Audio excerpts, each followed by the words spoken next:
Il est 11h30 sur BFM TV. Soyez les bienvenus si vous nous rejoignez. La suite du live BFM avec évidemment cet accident tragique qui s'est produit cette nuit sur l'autoroute A6. Un autocar qui s'est couché sur le côté. Il transportait 41 enfants qui allaient en colonie de vacances faire du ski. Des enfants âgés de 8 à 15 ans. Une adolescente de 15 ans a perdu la vie. Le chauffeur, à l'instant, dit le procureur, pense être assoupi. On va évidemment vous donner tous les détails. Ce matin, Fanny Wegscheider, vous êtes avec nous.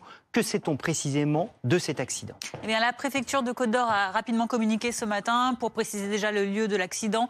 Cet accident survenu donc dans le département de l'Eure, vous le disiez, sur la commune d'Aiguilly, aux alentours d'1h40 dans la nuit. C'était un bus, un autocar qui se déplaçait donc de l'Eure, de la commune des Andelys, en direction plus au sud des Hautes-Alpes et de Saint-Léger-les-Mélèzes, pour y transporter des enfants qui étaient en colonie de vacances pour faire du ski.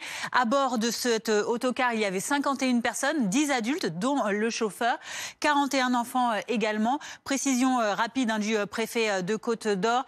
Pour une raison encore inconnue, le véhicule s'est couché sur le flanc. Ce qu'on sait depuis, c'est que le chauffeur a été contrôlé négatif aux stupéfiants et à l'alcool, mais que donc, vous le disiez, le parquet déclare maintenant que le chauffeur a déclaré qu'il s'était peut-être assoupi.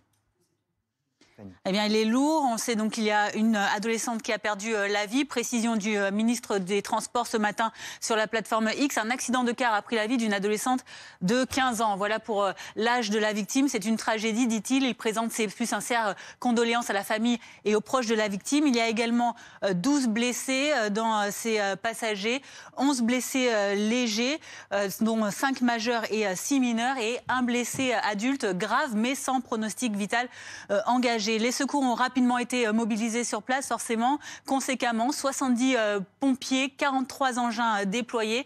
Les blessés, eux, ont été évacués vers 2 hôpitaux, à Saumur-en-Auxois et à Dijon. Les personnes non blessées ont été prises en charge dans une cellule d'urgence médico-psychologique et rapatriées ensuite dans un collège, en attendant donc de rentrer chez elles aujourd'hui. Et c'est en lien avec la préfecture de l'Eure.